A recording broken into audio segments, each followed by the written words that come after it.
So, good morning, everyone. It is a beautiful sunny day here in Pensacola, Florida. I thought you guys thought maybe I would never be back and I'd give up this crazy idea of hiking the Florida Trail this winter. You were wrong.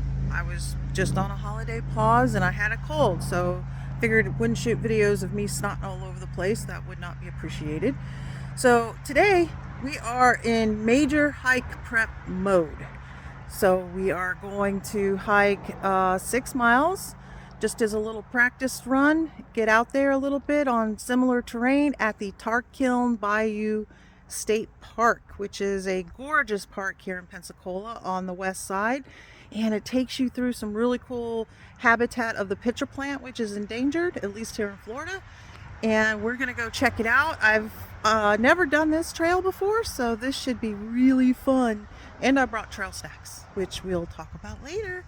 Bye now. Earlier this morning out at the Bayou at the end of the boardwalk.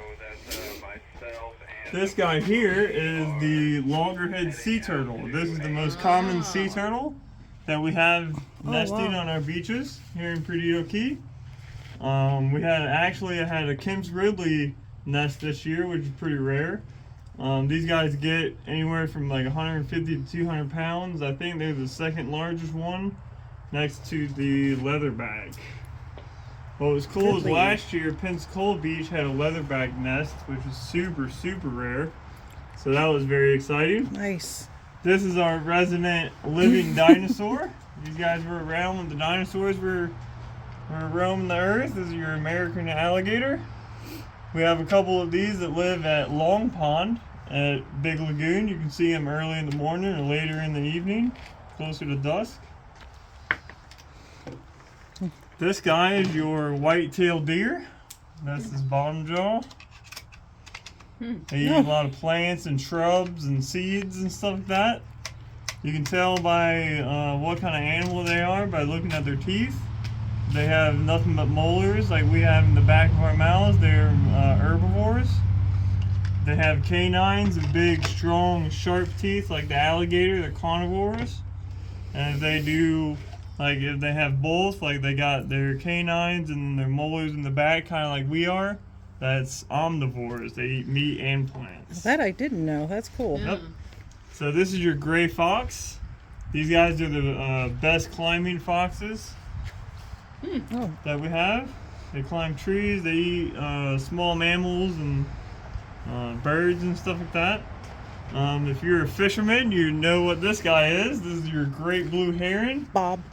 If you're fishing, these guys like to hang out and try to steal your bait. I had one that I was fishing with our fire tech, Ethan, and we had a blue heron hanging out with us all day. He was our best friend. We named him Blue.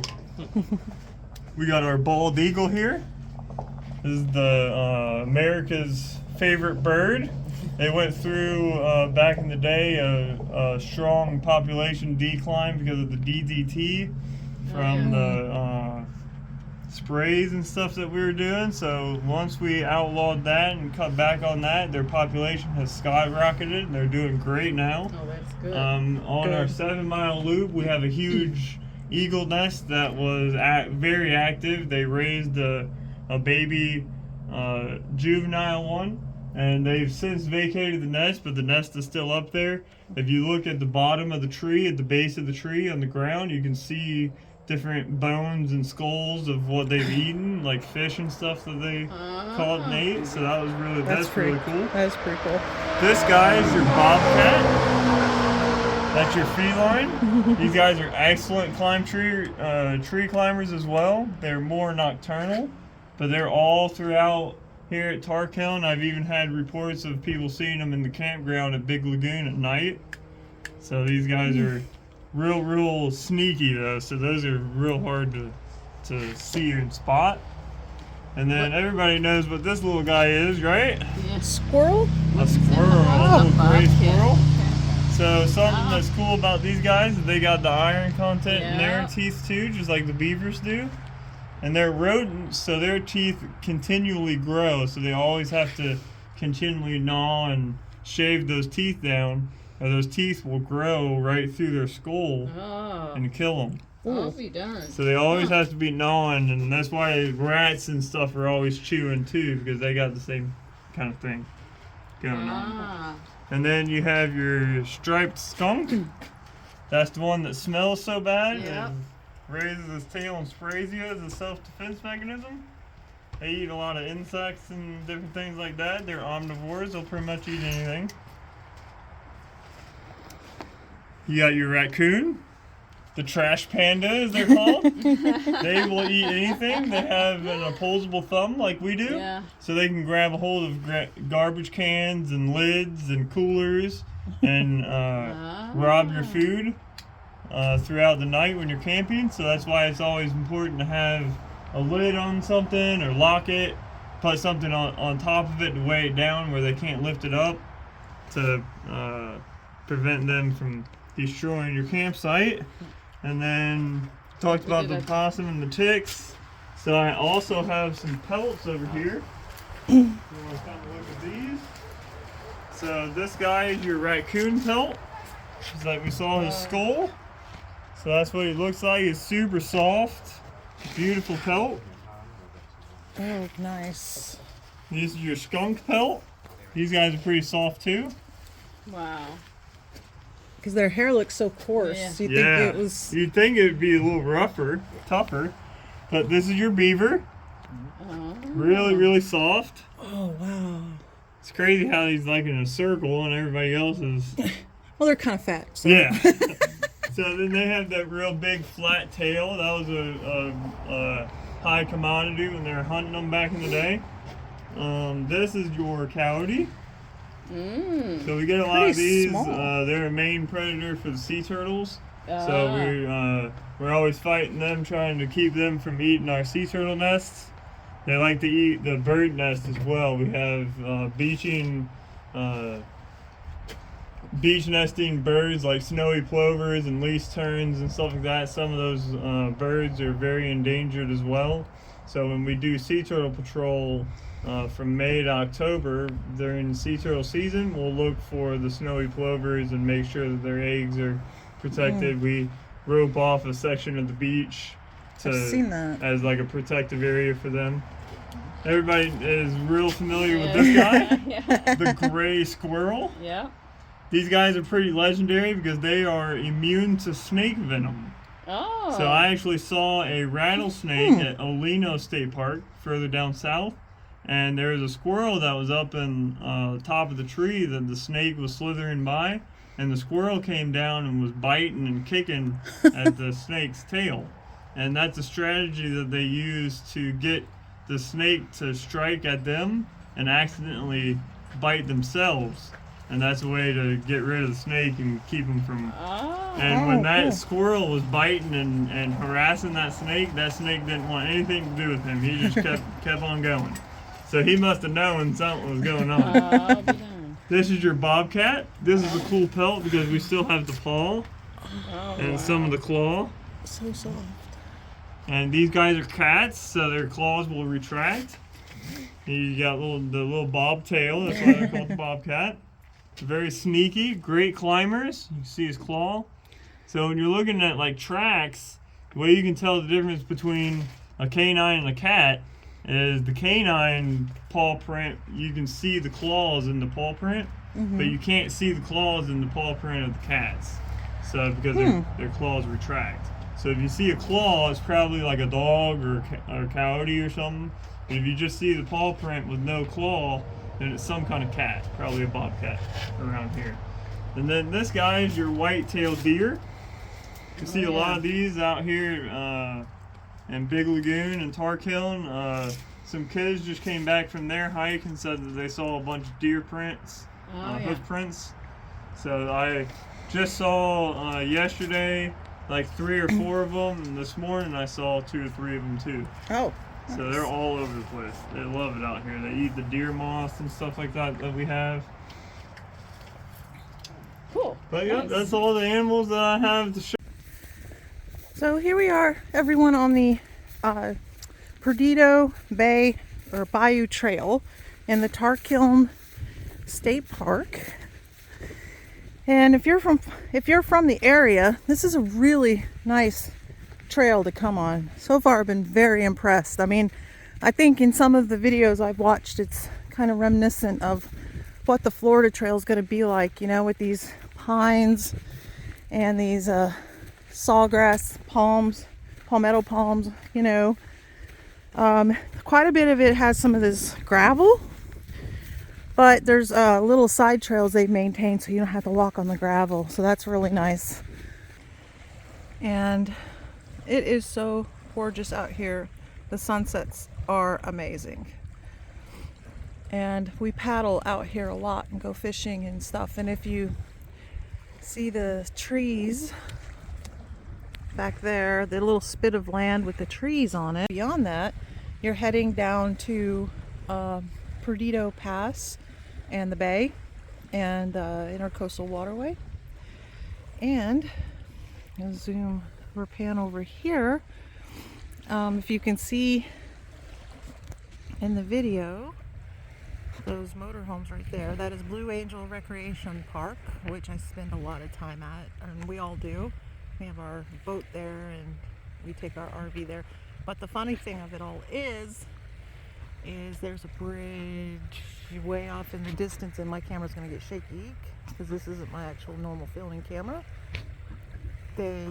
That is the bridge over to Alabama, and we live just beyond that little point right there. So this is our backyard, essentially, is what I'm trying to say. And that is this great state of Alabama. Roll Tide. So this is just a nice little pullover spot. I mean, I'm not tired. I don't need to rest, but how can you pass up sitting by the water and just listening to it?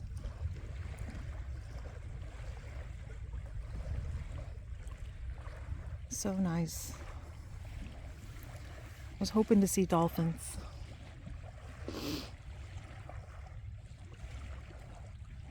I saw some cormorants out in the bay today, and I've heard some ospreys, just like my backpack, but we have a lot of ospreys here. All right, I'll see you back on trail. Hey guys, so about, I don't know, maybe 3 or 4/10 of a mile past where we were just at the bay, there's another little trail that goes out to the bay too. And this is kind of cool. This is like in the middle of, feels like nowhere, but they have this neat little kiosk to tell you all about the wading birds of this area. And the blue heron, when we're fishing, we call them bob. But there's some, it's really cool. There are different birds that are here. But the great blue heron is my favorite because that's my bob. That's my fishing buddy. But this is really cool, just kind of out in the middle of nowhere. And like I said, on the trail, there's really cool, another little mini trail that goes off, and probably another area to sit on the beach by the bay again. So if you're ever coming out here, there's a lot of nice spots to have lunch and maybe even do a little fishing. This is pretty sweet. All right, well, we're now in an oak forest area, so we're gonna keep going down this trail. This is so cool so far. See you soon. Okay, so I'm back, and I gotta show everyone this. So these are the blazes to follow this particular trail. This is the Perdido Bay Trail, and I'm laughing internally so hard, and I had to share that humor because the white blazes are the Appalachian Trail, and this is definitely not the Appalachian Trail. So I'm getting kind of a chuckle every time I see one, because I'm like, oh yeah, I remember the white blazes from the Appalachian Trail. And man, the Appalachian Trail is not like this. So hope you guys enjoyed the humor of that with me. Okay, bye for now. Okay guys, sorry about the shaky video, but if you see that boat out there, that is so creepy seeing a boat like that. I'm gonna zoom out a little bit so it's not gonna give everyone a seizure. But this boat, my son Grant and I paddled up to it not that long ago, over Veterans Day weekend. And it's really weird, guys, because there's like, it's been completely stripped, which I expect. But it had no, like, the whole identification numbers that were scratched off. There's no name on it, and the registration was for 2022. So it had us wondering, like, I wonder if somebody like just didn't want their boat anymore, or didn't want the storage fees, or I can appreciate that, or anything else, and they just like brought it out here and just let it kind of do its thing, just kind of rot, but they didn't want it being traced back to them. Or maybe it broke off from one of these houses across the way, but they just haven't had it out in a while, so they haven't updated the registration. I don't know, but it is kind of creepy seeing a boat like that just hanging in the water. I mean, we saw a lot of this after the Hurricane Sally that came through in 2020, but that is so weird. And I'm making myself sick looking at this video all zoomed in. So anyways, I thought that was kind of cool. So back on the trail. Hello all, I'm back. So just had the funniest thing happen. I was walking along, doing my thing, just like kind of humming to myself. And I didn't even see there was an armadillo just outside of the brush over here. And he scampered, I jumped, we both made a noise. I think it sounded very girly like and a squeal, but I'm not owning up to that. I won't even tell you what that sounded like, but we both made it. And he scampered off into the woods, and I just had to die laughing. So again, in the middle of what seems like nowhere, by the way, we're 4.5 miles in, is this cool little sign about tortoises. Gopher tortoises. So that's really cool. I didn't realize there were tortoises out here. But I also saw a little sneaky snake, but I couldn't tell what kind he was. He moved pretty fast. So tortoises and sneaky snakes and armadillos, oh my. All right, back on the trail. Bye. I'm back, guys. There's something moving over there in the brush, but this is a really cool little area. I'll come back to the sign in a minute. But isn't this a cool little area with all the palmettos and then the pines? It's so nice through here. And so this one is all about prescribed fires to help the wildlife and to help the forest regrow, and to keep actual big wildfires kind of down if they don't have a lot of fuel.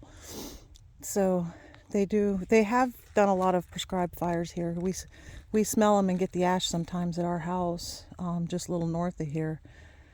But that's really neat. Oh, and it controls exotic plants better. That's really interesting. I didn't even think about that. So, prescribed fires. We do have wildfires here in Florida.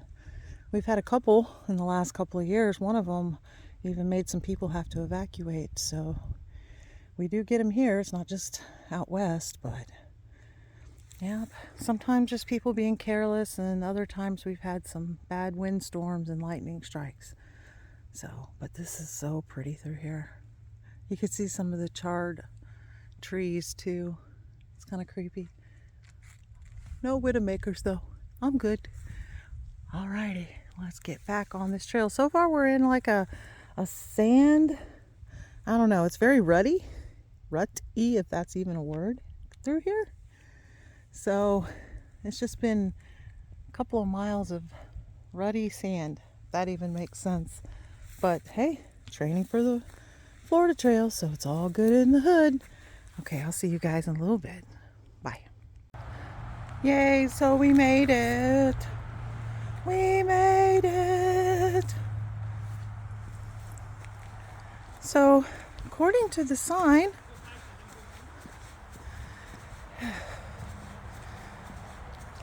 it says it's a 7.2 mile loop. All trails gives me a slightly different number. It gives me 6 and change. So I'm not sure. Maybe, I don't know. I did a lot of the spurs, so maybe it ended up being 7.2. I don't know. But it is the finale. And this is where we started with our lovely ranger. And they do have bathrooms here. So this is the end of today's trail. Yay! We live, we live, we live. All right. Everyone be safe and get out there and get muddy.